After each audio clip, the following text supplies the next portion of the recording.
Que começou.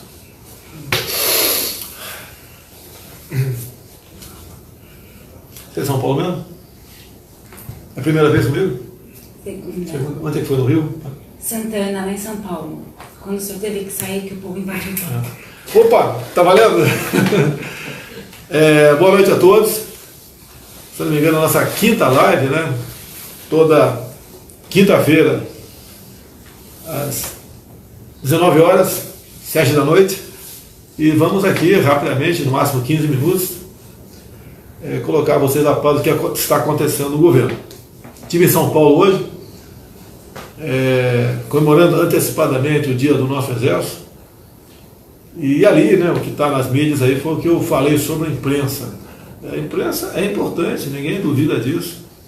As mídias sociais também são importantes. E eu falei para a imprensa ali, né, que pese alguns percalços entre nós, nós devemos nos entender para que a chama da democracia não se apague. Ou melhor, a imprensa funcionando, mesmo alguns percalços, ela é importante para que seja mantida a chama da democracia. É aquela velha história, né? É aquela velha história. É melhor uma imprensa, às vezes, capengando do que sem ter imprensa. Certo? Então, logicamente, da minha parte, quero sim conversar com a imprensa. E a gente diz, né, que o que é importante para o outro lado, pro lado de lá, é que temos boas imagens, boas escritas nos jornais, bons áudios, bons vídeos, verdadeiros acima de tudo, que nós podemos juntos, né, botar o Brasil no local que ele merece, agindo dessa maneira. Então, a imprensa brasileira, estamos juntos, hein? Pode ter certeza que esse namoro, esse braço estendido aqui, estará sempre à disposição de vocês. Um abraço a todos aí e felicidades. Parece que foi revogado o próprio ministro Alexandre Moraes, né? Revogou aquela ação dele de aquele inquérito, né, que foi aberto para investigar as pessoas que porventura estivessem fazendo fake news, e também aquela matéria na revista Cruzoé sobre o presidente do Supremo. Se for verdade isso, parece que é verdade. Parabéns aí ao Alexandre Moraes. Vamos lá, uma matéria que agitou muito a imprensa aí a semana, a questão do passaporte diplomático. Levei pancada até não querer mais, né?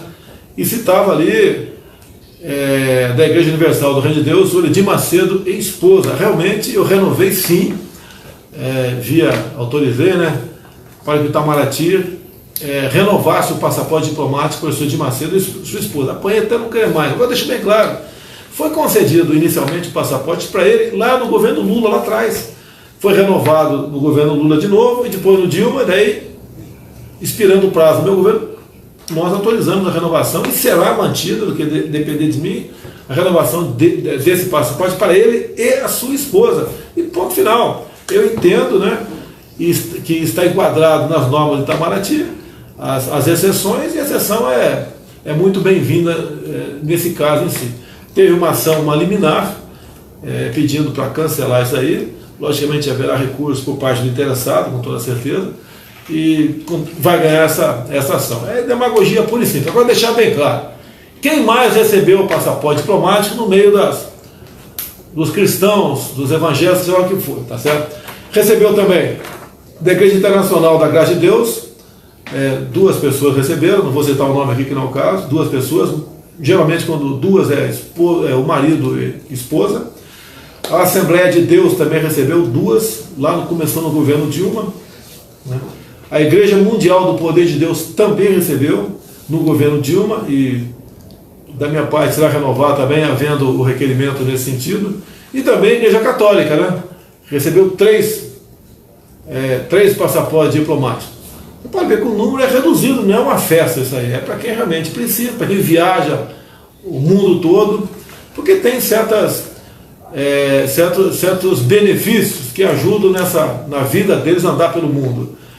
Evita fila de aeroportos, muitas vezes, facilita o despacho de bagagens, e em alguns países é dispensado o visto. Está explicado? Então, visto Edir Macedo, esposa, continua com visto aqui. Outro assunto rápido aqui. O meu filho Eduardo está na Hungria. foi recebido por Viktor Orbán, premier, e tratando de vários assuntos, entre eles, como é que um país que tinha uma economia fechada partiu para a economia aberta. Então está fazendo o papel dele como presidente da Comissão de Relações Exteriores e Defesa Nacional, continua, não é de agora, viajando pelo mundo, ele gosta de fazer isso aí, e boa sorte a ele, tenho certeza que bons frutos colheremos também dessa viagem à Hungria. Eu pretendo sim viajar para aquela região aí no segundo semestre, Hungria, Polônia, para a gente aprofundar nossos laços de amizade, bem como, obviamente, comerciais. Vamos lá. Notícia da imprensa ainda. Queda de 25% dos assassinatos do Brasil nos 2 primeiros meses desse ano, levando em conta os 2 meses do ano passado. Bem, causa disso, eu não vou falar aqui que pode me questionar. Eu não sou comentarista, eu não sou jornalista, Então os números falam por si. Tive uma live essa semana que está chegando a 2 milhões de alcance, só na minha página, que falando sobre lideranças indígenas, o que eles querem. Deixo bem claro que em 92, eu, deputado recém-eleito, trabalhei contra a forma como foi demarcada a reserva Yanomami, uma área 2 vezes o tamanho do estado do Rio de Janeiro, para aproximadamente 9 mil índios. É um pequeno espaço de terra, se é que pode chamar pequeno, 2 vezes o tamanho do Rio de Janeiro, 2 vezes o tamanho do Estado de Israel, onde você encontra no subsolo ali toda uma tabela periódica, uma área riquíssima, e fica conflagrada por questão indigenista e questão ambiental. Estamos buscando solução para isso. Por quê? Os índios querem se integrar à sociedade. Os índios querem deixar de ser escravizados por ONGs e por alguns, uma minoria de políticos e espertalhões aqui no Brasil. Eu abri as portas, contato direto comigo. O que eu puder fazer por decreto, farei. Não sendo possível, manda um projeto de lei para a Câmara dos Deputados ou manda uma proposta de emenda à Constituição. O que é quase um consenso já entre nós, que é aquela historinha que a esquerda sempre pregava, que o índio tem que viver como se fosse um ser pré-histórico dentro da sua reserva, não cola mais. Bato contra isso desde 92, quando o governo Collor começou essa verdadeira indústria das demarcações de terras indígenas. Vale lembrar que no final do governo Sarney, o ministro do Exército era o senhor Leônidas Pires Gonçalves, e a política de demarcação de terras indígenas em vigor naquela época era por ilhas. Bem, logicamente, quem está lá de fora olha para dentro do Brasil, tem uma visão nossa, que vocês sabem qual que é, em grande parte, e outra, em grande parte, mudando essa forma de nos ver lá de fora para dentro, e no primeiro momento, obviamente, começou a demarcar grande quantidade de terras indígenas. Qual o objetivo? Como a ONU vem trabalhando há algum tempo, pela autodeterminação dos povos indígenas, tornar essas grandes áreas novos países. Bem, em sendo novos países, eles vão fazer relações comerciais com esse país. E, obviamente, a questão mineral está em primeiro lugar. Estamos mudando isso aí, eu acho que conseguimos o ponto de inflexão para tudo isso.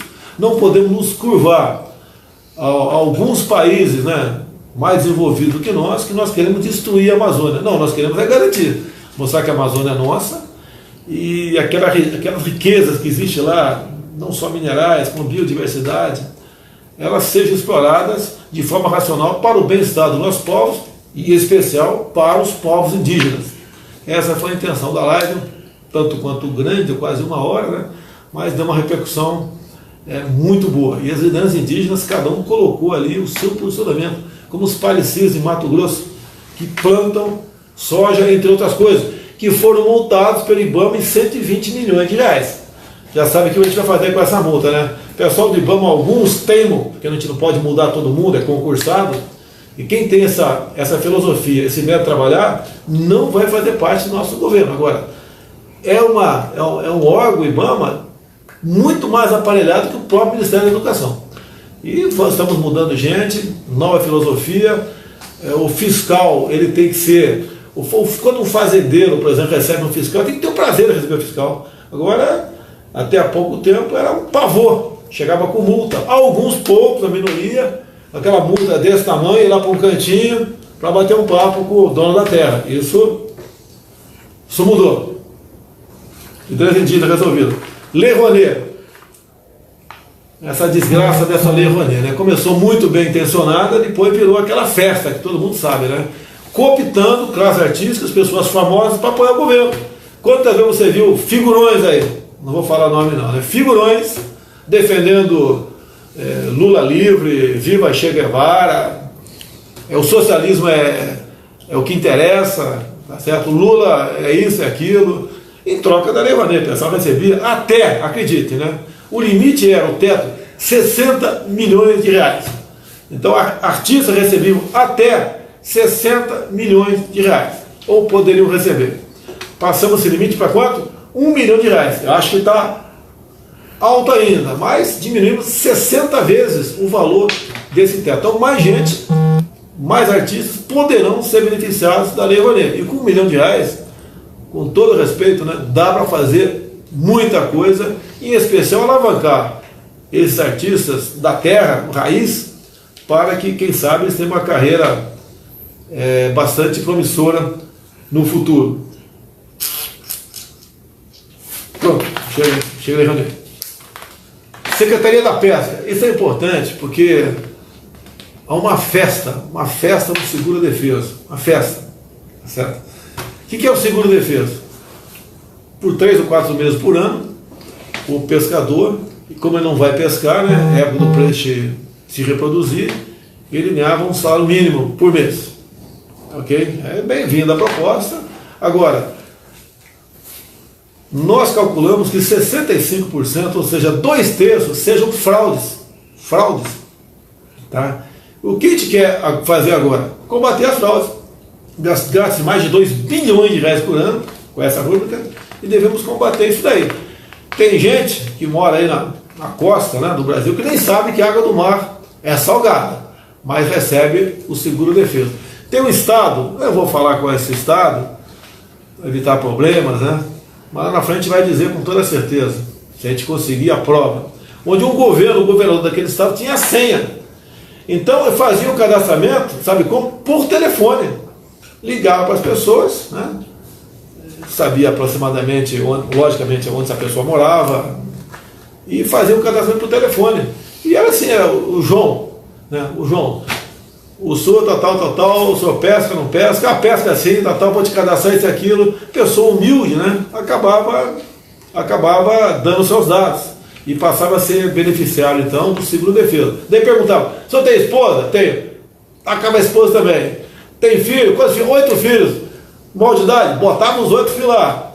Tá? No vizinho, tio, avô, botava todo mundo. E, logicamente, aquela historinha, né? Olha, é o governo aqui do estado tal, e não esqueça da gente por ocasião das eleições, o seu voto é muito importante. Se alguém um dia falar em tirar isso daí, você fica contra essa pessoa que fizer campanha nesse sentido, porque é um direito teu. E o povo brasileiro, em parte, né, essas pessoas mais humildes, são levadas dessa forma a se associar, a se inscrever e ganhar esse benefício. Detalhe, deixa bem claro. Agora, no final de maio, a gente vai lançar um recadastramento. E o que nós pretendemos fazer? Quem até lá voluntariamente sair do sistema, sem problema nenhum, está lixado. Quem teimar em ficar, poderá receber um processo por falsidade ideológica. Coisa que, no fundo, a gente não quer fazer. Mas, se insistir, isso é fraude, é desvio. Não podemos apenas falar que o pessoal que na Lava Jato desviou milhões tem que ser preso, punido, etc. Tem. Agora, quem comete delito dessa natureza é pouca coisa, entre aspas, né? Se for somar todo mundo, 2/3, quase 2 bilhões por ano são desviados do seguro-defeso, do fraudulento.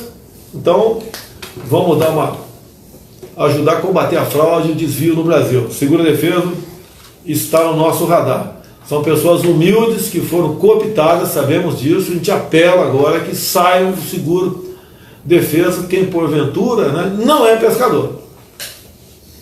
Outra coisa, Folha e UOL. Folha e UOL. Todo mundo conhece a nossa querida Folha de São Paulo. Hein? divulgou esses dias que o nosso gasto de publicidade foi 63% maior do que o mesmo período do governo Temer. Vamos lá? Mentira! Mais uma, né? Mais uma. Mentira. Os gastos do período do ano passado, sim, foram 75 milhões do governo Temer. O nosso foi 33 milhões de reais. Agora, por que anunciaram que nós somos maior que 75? Porque as dívidas, né, a fatura de dezembro, nós pagamos em janeiro e fevereiro. Não é da nossa conta, é do governo anterior. Então o pessoal faz essa divulgação mentirosa desses números, né, e daí bota embaixo, olha, esse governo que falou que ia conter despesa com publicidade, está gastando mais. E mais ainda, eu não sei qual TV aqui, Record ou SBT, falou que nós gastamos mais do que com a Globo ainda. Outra mentira. Tá, ok? A gente não quer perseguir ninguém. Em havendo necessidade de gastar com a mídia tradicional, vai ser gasto, que na mídia social a gente não consegue atingir todo mundo, tem o seu valor muito importante aí, a mídia tradicional, nós vamos usar. Agora, vamos usar o critério técnico, tá certo? Não vai ser mais aquela televisão conseguindo 85% da propaganda, os demais 15%. Não, vai ser técnico o negócio. E todo mundo vai receber, se quiser, logicamente, prestar serviço para o governo, vai receber de forma racional esse dinheiro aqui, sem privilégios, tá certo? E sem perseguir ninguém também. Liberdade de imprensa, já falei liberdade de imprensa? Em São Paulo, já falei. Outra coisa, conversando com o Sérgio Moro e com o Paulo Guedes, nós temos aí muitos concursados aprovados para a Polícia Federal, e nós conseguimos então 1.000 vagas que fossem efetivadas em dois grandes grupos, né? 500 e 500 ou 600 e 400, por aí, mas mais ou menos aí. Então, a nossa Polícia Federal, até num prazo daqui 1 ano e meio no máximo, vai ter em seus quadros mais 1.000 profissionais para exatamente continuar ajudando, né, no combate à corrupção, à fraude, a desvios. E o quadro da PF está bastante reduzido. Um esforço do governo, demos sinal verde, para que esses 1.000 concursados, então, viessem aproveitados aqui pela Polícia Federal. Outro lado importante aqui, invasão de terra, meus amigos do MST. Né? No primeiro trimestre do ano passado, foram 43 invasões de terra. No primeiro trimestre desse ano, apenas uma invasão de terra. Estou achando que foi muito, tem que ser zero, a gente vai buscar o zero tocante a isso aí. Continuamos, nós estamos aqui ultimando o projeto, não é só ultimar o projeto, tem que conversar com parlamentares, não é, eu não posso, um presidente não pode impor a sua vontade para que nós criminalizemos de fato, né, as invasões de terra. O que depender de mim será tipificado como terrorismo. Tá? Agora, um outro projeto de lei também, o pessoal cobra de mim, né? O cara não apresentou ainda, promessa de campanha. Mas nós temos que trabalhar para chegar um projeto na Câmara de modo que tenha a menor reação possível. Os parlamentares lá, na Câmara, 503 deputados, Senado 81, ali cada um tem sua opinião, mesmo o próprio partido, cada um tem sua opinião. E nós devemos fazer, uma vez esse projeto chegando lá, sofra o mínimo de interferência possível para os parlamentares, e que é mais importante que seja aprovado. O que eu quero, né, depender de mim? Se eu não me engano, foi aprovado na Itália um projeto semelhante, né? Ou melhor, já é lei na Itália, recentemente, é algo nesse sentido. Lá na Itália o que acontece? Invasão de domicílio, né? Ou de propriedade outra privada, uma fazenda, uma chácara, o proprietário pode se defender atirando. E se o outro lado resolver morrer, é problema dele.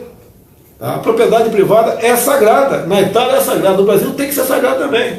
Então o nosso projeto visa o quê? Né? Que em legítima defesa da vida própria ou de outrem, a legítima defesa da propriedade do seu bem próprio ou de outrem, tá certo? Entra aí o excludente de ilicitude, se responde, mas não tem punição. Isso ajuda os nossos policiais, civis, militares, policiais federais, tá? Também muitas vezes alguém interfere numa ação criminosa na frente, aquela pessoa na frente já está ameaçando alguém que pode matar o inocente, e aqui atrás um cidadão que tem aporte ilegal de arma, ou um policial, um agente da lei, interfere, vai ter um problema que pode durar 10, 15, 20 anos, pode até ser preso. Olha o caso Ana Hickman novamente. Ali tem a ver com duas coisas, né? Um está no projeto do Moro, questão do excesso. O cara invadiu um quarto de hotel, o marginal invadiu um quarto de hotel, deu 2 tiros numa senhora que estava lá dentro, o cunhado da Ana Hickman estava dentro do quarto, se atracou com o cara, com a arma dele, acabou dando 3 tiros na cabeça do vagabundo. E o que acontece? O Ministério Público de Minas Gerais teima em colocar o cunhado da Ana Hickman num tribunal de júri. Não tem cabimento isso. Tá? Aí o que acontece? No projeto anticrime do Moro, fala da figura do excesso, que interessa para o policial também. Muitas vezes o policial está numa ação de madrugada, uma circunstância bastante adversa, e ele dá mais de 2 tiros em quem estava atirando nele. Aí, mesmo assim, isso é considerado excesso e ele responde. E não são poucos os casos que o policial é enquadrado. Responde, então, por homicídio doloso. No projeto do Moro, o excesso sai fora. Dependemos da Câmara e do Senado. No nosso projeto, que nas próximas semanas vai chegar à Câmara, a gente visa então a defesa da vida e do patrimônio próprio e de terceiro. Pode ter certeza que a violência, que caiu 25% agora no primeiro trimestre, vai cair muito mais nesse sentido, que o vagabundo fica preocupado. Ele sabe que hoje em dia ele comete o teu crime, primeiro, dificilmente alguém está armado perto dele. E outro, se tiver, ele vai pensar em reagir porque a batata quente, né, fica no colo da pessoa de bem. Em falando de armas, né, estamos ultimando o decreto dos CACs, né, colecionador, atirador e caçador. Teremos novidades. Que não é novidade, é o que vocês querem, que vocês merecem. Não pode um decreto, né, simplesmente tolher uma lei. Não pode, pô, não pode fazer isso aí. Obrigado. Então o que a gente pretende é realmente tratar os colecionadores, atiradores e caçadores com o devido respeito que eles merecem. E vamos ter surpresa, já está acertado com o Ministério da Defesa, nesse novo decreto dos CACs, para os praças com estabilidade assegurada nas Forças Armadas. Nós sabemos que hoje em dia um praça ou oficial, né, da Polícia Militar, no Rio de Janeiro, por exemplo, que eu conheço, tem o porte assegurado, 24 horas por dia, e também quando vai para a reserva, e estamos trazendo isso para nossas Forças Armadas aí. O nosso praça, com estabilidade assegurada, depois de 10 anos de serviço, passa a ter o seu porte garantido. Afinal de contas, se um praça com 10 anos de serviço não puder portar uma arma, ele tem que sair do Exército, da Marinha e da Aeronáutica. É muito simples o negócio, é muito simples. E teve a aceitação da defesa, que tudo a gente conversa, discute, né? Porque a gente não pode tomar medidas sozinho, né? Tomada de forma unilateral não funciona. Então, com o ministro da Defesa, temos que tratar desse assunto e está praticamente garantido nesse decreto o porte para a praça das Forças Armadas. Obviamente, quem porventura for fazer uma segurança particular vai ter problema, deixa bem avisado, é o porte para ele, tá? Para ele usar em deslocamento. Ele está agora na Semana Santa, está viajando, né? Ou então no retorno de residência para o quartel.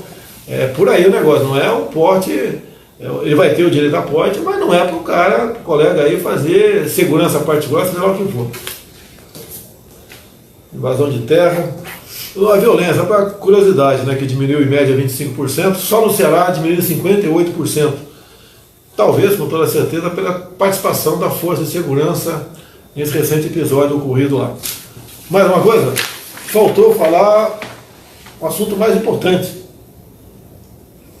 A dona Renata do meu lado aqui.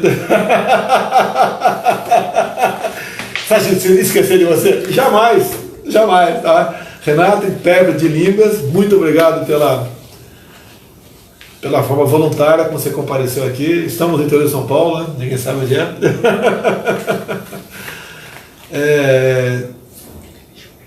Como é que é? Fala alto aí, cara. Páscoa. Tá ok, valeu. Então, obrigado, Renato, pela presença. E estamos na Páscoa, né? Amanhã.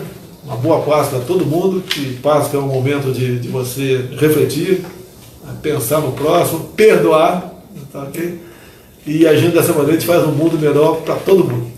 Um grande abraço nos homens e um beijo nas mulheres. Até quinta-feira da semana que vem, se Deus quiser. Valeu!